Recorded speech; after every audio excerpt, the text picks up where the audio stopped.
ओम गुम गुरुवे नमः। 18 जनवरी 2024 गुरुवार के दिन आप सुन रहे हैं गुरुवार व्रत की कथा और उम्मीद करती हूँ कि इस चैनल पर आने वाली पौष मास की कथा भी आप जरूर सुनते होंगे। और अब भगवान बृहस्पति देव और भगवान श्री हरि विष्णु का ध्यान करके बृहस्पतिवार व्रत की कथा का श्रवण करते हैं। प्राचीन समय की बात है, भारत में एक राजा राज्य करता था। वह राजा बड़ा प्रतापी और दानी था। वह नित्य प्रति मंदिर में भगवत दर्शन करने जाता था और ब्राह्मण और गुरुओं की सेवा किया करता था। उसके द्वार से कोई भी याचक निराश होकर नहीं लौटता था। वह प्रत्येक गुरुवार को व्रत रखता एवं पूजन करता था। हर दिन गरीबों की सहायता करता था, परंतु ये सब बातें उसकी रानी को बिल्कुल भी अच्छी नहीं लगती थी। वह न तो व्रत करती थी और न ही किसी को एक भी पैसा दान में देती थी। वह राजा से भी ऐसा करने को मना किया करती थी। एक समय की बात है कि राजा शिकार खेलने वन को चले गए। उस समय घर पर सिर्फ रानी और दासी थी। उस समय भगवान बृहस्पति देव साधु का वेश धारण करके राजा के दरवाजे पर भिक्षा मांगने आए। साधु ने रानी से भिक्षा मांगी तो वो कहने लगी, हे साधु महाराज, मैं इस दान और पुण्य से तंग आ गई हूँ। इस कार्य के लिए तो मेरे पतिदेव ही बहुत हैं। अब आप ऐसी कृपा करें कि सारा धन नष्ट हो जाए तथा मैं आराम से रह सकूं। तब साधु रूपी बृहस्पति देव ने कहा, हे देवी, तुम तो बड़ी विचित्र हो। संतान और धन से कोई दुखी नहीं होता है, इसको तो सभी चाहते हैं। पापी मनुष्य भी पुत्र और धन की इच्छा करते हैं। अगर तुम्हारे पास धन अधिक है तो भूखे मनुष्यों को भोजन कराओ, प्याऊ लगवाओ, ब्राह्मणों को दान दो, धर्मशालाएं बनवाओ, कुआं, तालाब, बावड़ी, बाग बगीचे आदि का निर्माण कराओ तथा निर्धनों की कुंवारी कन्याओं का विवाह करवाओ। साथ ही यज्ञ आदि करो।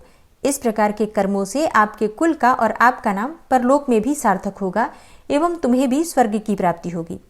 परंतु रानी साधु की इन बातों से खुश नहीं हुई। उसने कहा, हे साधु महाराज, मुझे ऐसे धन की आवश्यकता नहीं जिसको मैं अन्य लोगों को दान देती फिरूं तथा जिसको रखने और संभालने में ही मेरा सारा समय नष्ट हो जाए। साधु ने कहा, हे देवी, यदि तुम्हारी ऐसी ही इच्छा है तो जैसा मैं तुम्हें बताता हूँ तुम वैसा ही करना। बृहस्पतिवार के दिन घर आंगन को गोबर से लीपना, अपने केशों को पीली मिट्टी से धोना, केशों को धोते समय स्नान करना, राजा से कहना वह हजामत करवाए, भोजन में मांस मदिरा खाना और कपड़े धोबी के यहाँ धुलने देना। इस प्रकार से 7 बृहस्पतिवार करने से तुम्हारा सारा धन नष्ट हो जाएगा। यह कहकर साधु महाराज रूपी बृहस्पति देव अंतर्ध्यान हो गए। रानी ने साधु के कहने के अनुसार 7 बृहस्पतिवार तक उसी प्रकार से करने का विचार किया और साधु के बताए अनुसार कार्य करते हुए केवल 3 बृहस्पतिवार ही बीते थे कि उसकी समस्त धन संपत्ति नष्ट हो गई। भोजन के लिए दोनों समय परिवार तरसने लगा तथा सांसारिक भोगों से दुखी रहने लगा। तब राजा रानी से कहने लगा कि हे रानी, तुम यहाँ पर रहो, मैं दूसरे देश को जाता हूँ, क्योंकि यहाँ पर मुझे सभी मनुष्य जानते हैं, इसलिए मैं यहाँ पर कोई काम नहीं कर सकता। मैं अब परदेश जा रहा हूँ, वहाँ कोई काम धंधा करूँगा, शायद हमारे भाग्य बदल जाएं। ऐसा कहकर राजा परदेश चला गया। राजा वहाँ जंगल से लकड़ी काट कर लाता और शहर में बेचता। इस प्रकार अपना जीवन व्यतीत करने लगा। इधर राजा के बिना रानी और दासियां दुखी रहने लगी। किसी दिन भोजन मिलता और किसी दिन जल पीकर ही रह जाती। एक समय रानी और दासियों को 7 दिन बिना भोजन के व्यतीत करने पड़े। तो रानी ने अपनी दासी से कहा, हे दासी, यहाँ पास ही के नगर में मेरी एक बहन रहती है, वह बड़ी धनवान है। तू उसके पास जा और वहाँ से 5 सेर बेझर मांग कर ले आ, जिससे कुछ समय के लिए गुजारा हो जाएगा। दासी रानी की बहन के पास गई, लेकिन रानी की बहन उस समय पूजा कर रही थी और उस दिन बृहस्पतिवार का दिन था। दासी ने रानी की बहन से कहा, हे रानी, मुझे आपकी बहन ने भेजा है, मुझे 5 सेर बेझर दे दो। दासी ने ये बात अनेकों बार कही, परंतु रानी की बहन ने कोई भी उत्तर नहीं दिया, क्योंकि वो उस समय बृहस्पतिवार की कथा सुन रही थी। जब दासी को रानी की बहन से कोई उत्तर नहीं मिला तो वो बहुत दुखी हुई। उसे क्रोध भी बहुत आया। वह लौटकर रानी से बोली, हे रानी, आपकी बहन तो बहुत ही घमंडी है।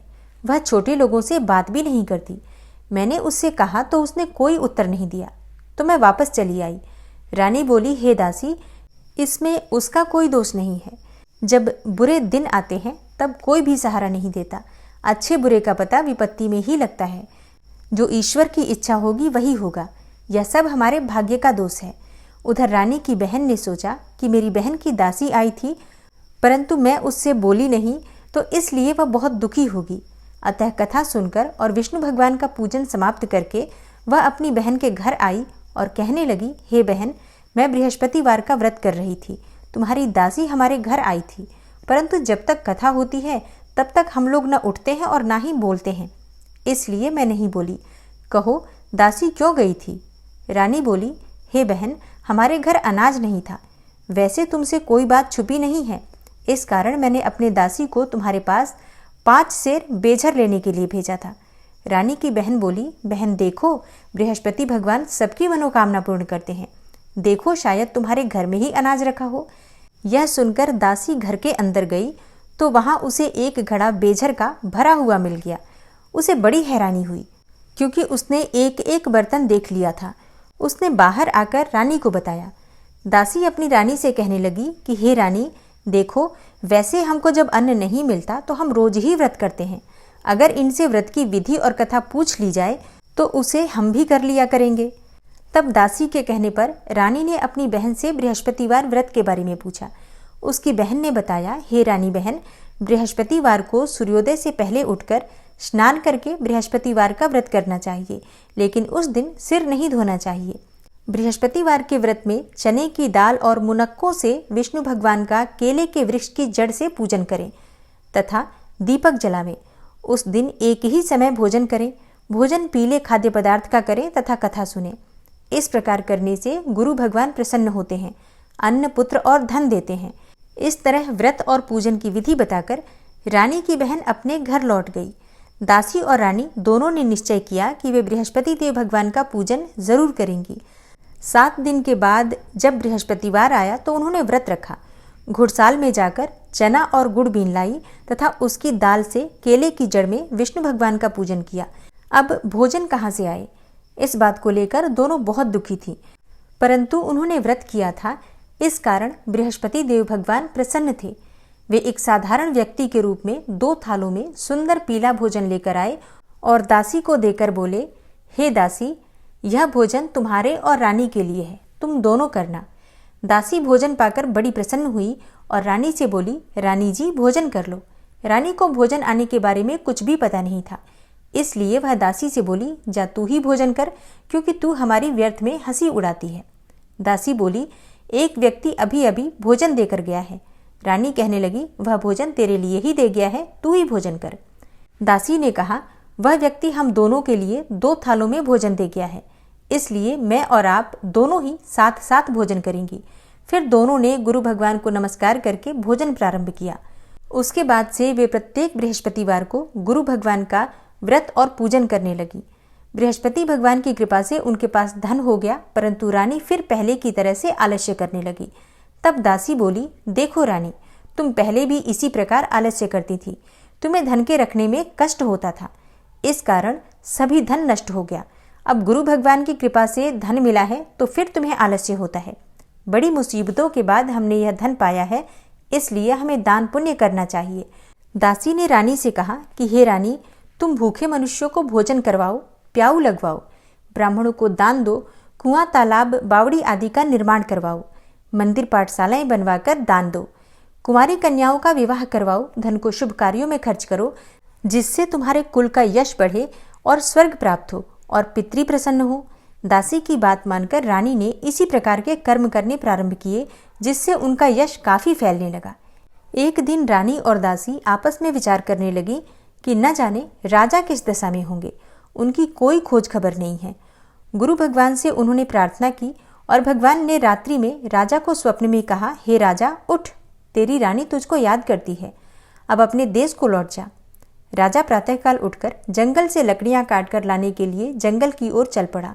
जंगल से गुजरते हुए वह सोचने लगा कि रानी की गलती की वजह से कितने दुख भोगने पड़े। राजपाट छोड़कर उसे जंगल में आकर रहना पड़ा। जंगल से लकड़ियां काटकर उन्हें बेचकर गुजारा करना पड़ा।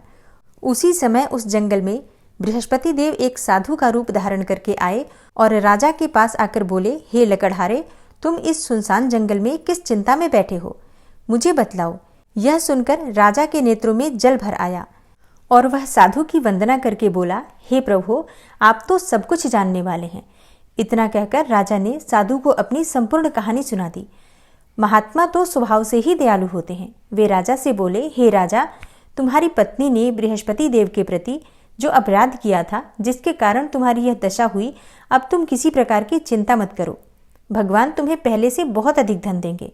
देखो, तुम्हारी पत्नी ने बृहस्पतिवार का व्रत करना प्रारंभ कर दिया है, और अब तुम भी बृहस्पतिवार का व्रत करके चने की दाल व गुड़ और जल को लोटे में डालकर केले के पत्ते से भगवान विष्णु का पूजन करो। फिर कथा कहो या सुनो, भगवान तुम्हारी सब मनोकामनाओं को पूर्ण करेंगे।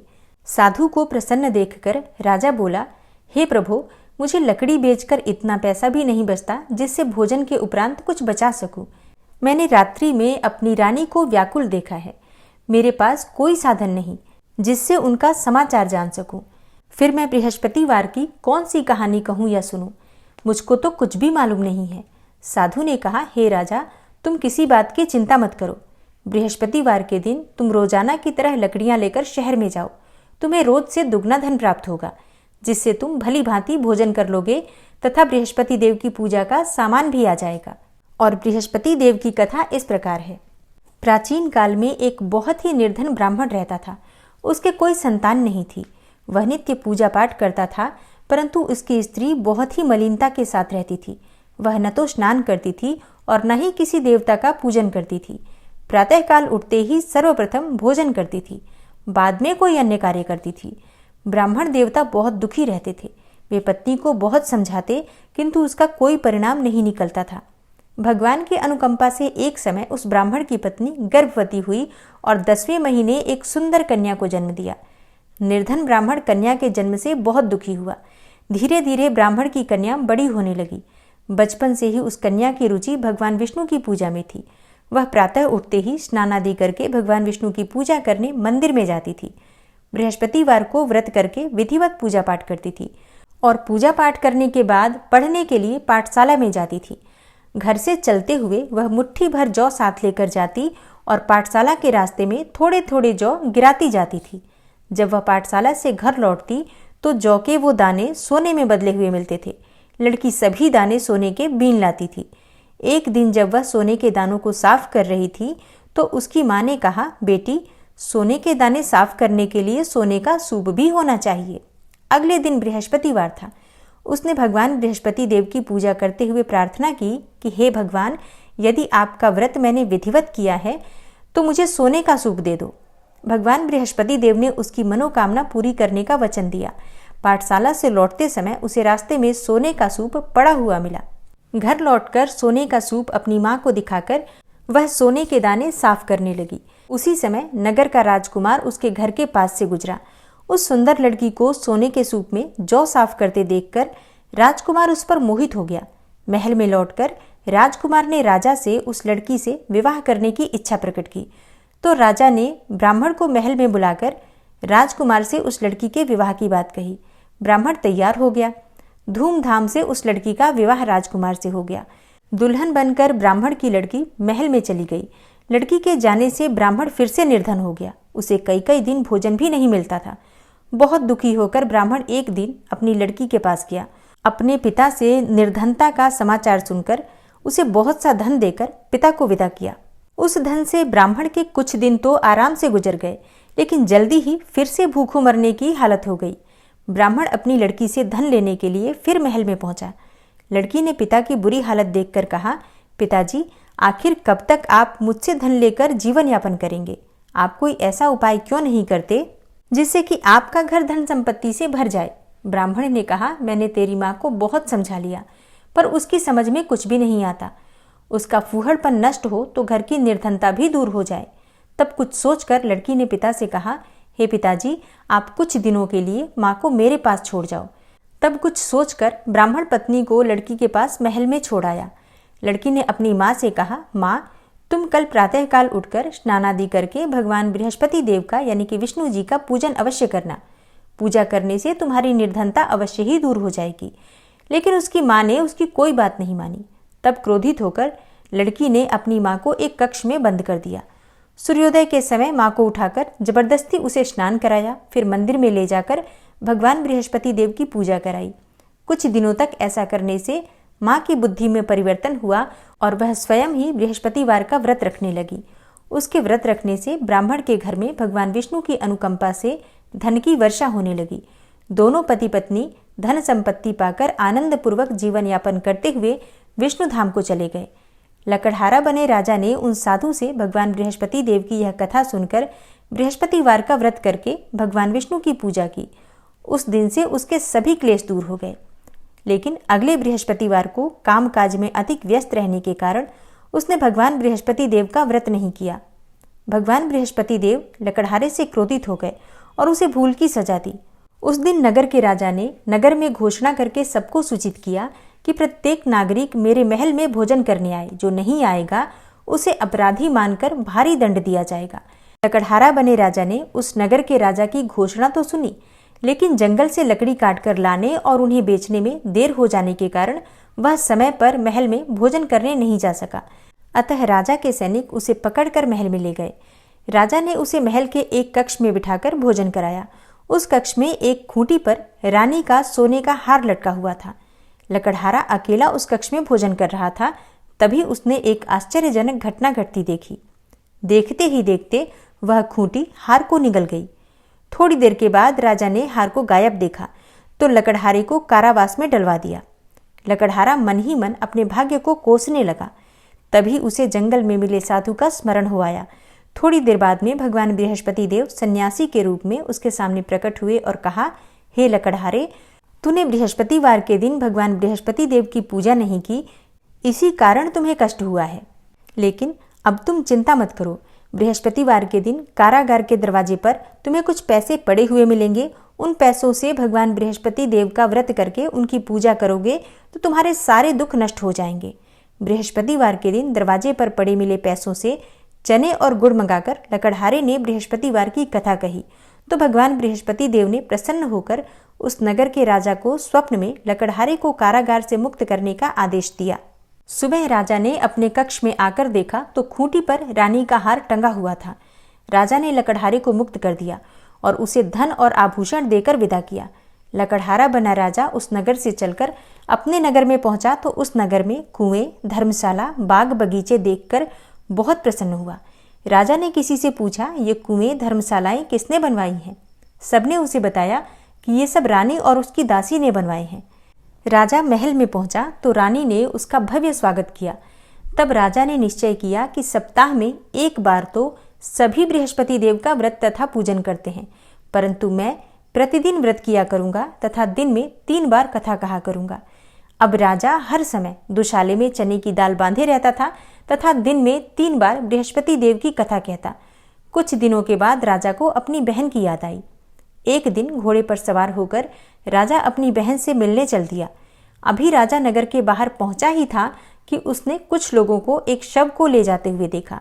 राजा को स्मरण हो आया कि आज उसने किसी को बृहस्पतिवार की कथा नहीं सुनाई।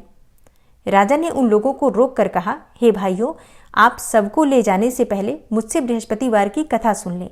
लोगों ने राजा पर क्रोधित होते हुए कहा, तुम पागल तो नहीं हो?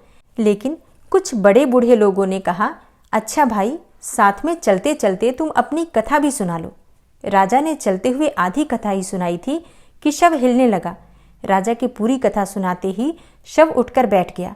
लोगों ने हैरानी से दांतों तले उंगली दबाई और अगले बृहस्पतिवार से भगवान बृहस्पति देव का व्रत करने तथा कथा सुनने का निश्चय कर लिया।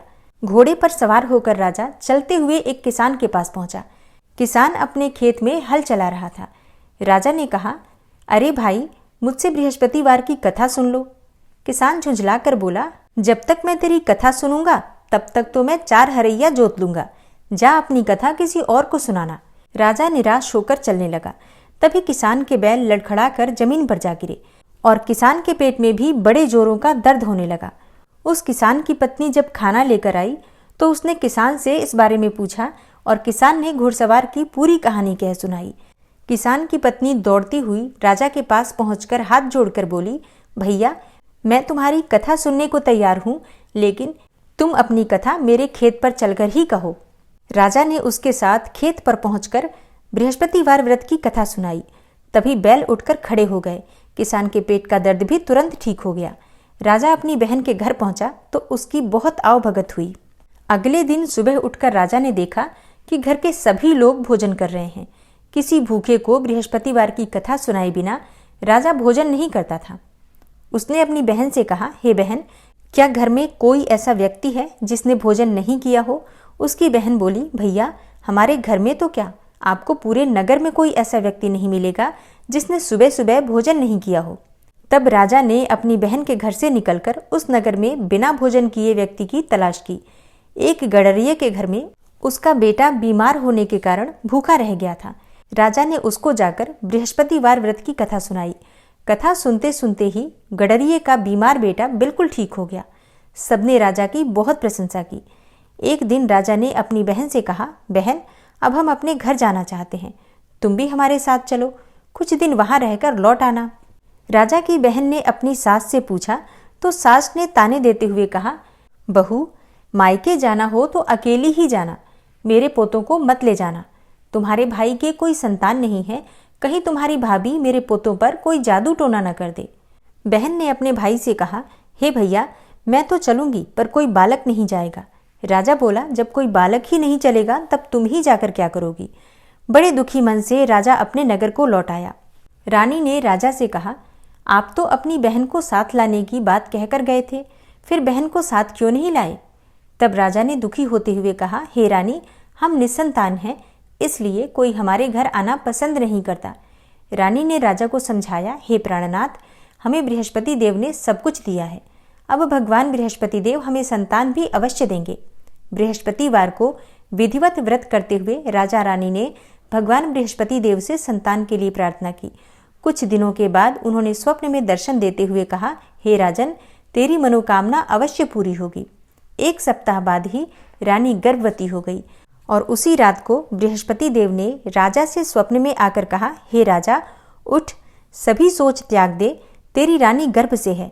राजा को यह बात सुनकर बड़ी खुशी हुई। 10वें महीने उन्हें एक सुंदर पुत्र की प्राप्ति हुई। राजा और रानी दोनों बहुत प्रसन्न हुए। तब राजा ने रानी से कहा, हे रानी, स्त्री बिना भोजन के रह सकती है पर बिना कहे नहीं रह सकती। जब मेरी बहन आवे तब तुम उससे कुछ मत कहना। रानी ने सुनकर हाँ कर दिया। जब राजा की बहन ने यह शुभ समाचार सुना तो बहुत प्रसन्न हुई और बधाई लेकर अपने भाई के यहाँ आई। तभी रानी ने कहा, घोड़ा चढ़कर तो नहीं आई, गधा चढ़ी आई। राजा की बहन बोली, भाभी, मैं इस प्रकार न कहती तो तुम्हें औलाद कैसे मिलती? इस प्रकार राजा रानी जीवन पर्यंत बृहस्पतिवार का व्रत करते रहे। उनके घर में धन की वर्षा होती रही। इस तरह आनंद पूर्वक जीवन यापन करते हुए राजा रानी भगवान बृहस्पति देव की अनुकंपा से मोक्ष को प्राप्त करके सीधे वैकुंठ धाम पहुंच गए। बृहस्पतिवार को विधिवत व्रत करके जो स्त्री पुरुष भगवान विष्णु की पूजा करते हैं, भगवान उनकी सभी मनोकामनाएं पूर्ण करते हैं। बृहस्पति देव ऐसे ही हैं, जैसी जिसके मन में कामनाएं होती हैं सभी को पूर्ण करते हैं। जो सद्भावना पूर्वक बृहस्पतिवार का व्रत करता है एवं कथा पढ़ता है अथवा सुनता है अथवा दूसरों को सुनाता है, बृहस्पति देव उसकी सभी मनोकामनाएं पूर्ण करते हैं। भगवान बृहस्पति देव उसकी सदैव रक्षा करते हैं। संसार में जो मनुष्य सद्भावना से भगवान जी का पूजन व्रत सच्चे हृदय से करते हैं तो उनकी सभी मनोकामनाएं पूर्ण करते हैं। जैसी सच्ची भावना से रानी और राजा ने उनकी कथा का गुणगान किया तो उनकी सभी इच्छाएं बृहस्पति देव जी ने पूर्ण की थी।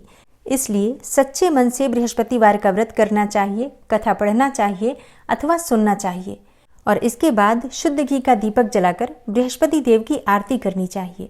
तो चलिए अब आरती कर लेते हैं। ओम जय बृहस्पति देवा, स्वामी जय बृहस्पति देवा, छिन छिन भोग लगाऊं कदली फल मेवा।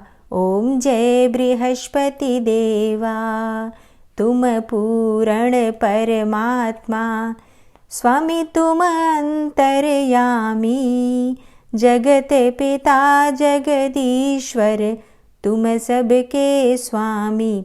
ओम जय बृहस्पति देवा, चरणामृत निज निर्मल, सब पातक हरता, सकल मनोरथ दायक, कृपा करो भरता। ओम जय बृहस्पति देवा, तन मन धन अर्पण कर, जो जन शरण पड़े, प्रभु प्रकट तब होकर, आकर द्वार खड़े। ओम जय बृहस्पति देवा, दीन दयाल दयानिधि, भक्तन हितकारी। पाप दोष सब हरता, भवबंधन हारी। ओम जय बृहस्पति देवा, सकल मनोरथ दायक, सब संशय हारी। विषय विकार मिटाओ, संतन सुखकारी। ओम जय बृहस्पति देवा, जो कोई आरती तेरी प्रेम सहित गावे।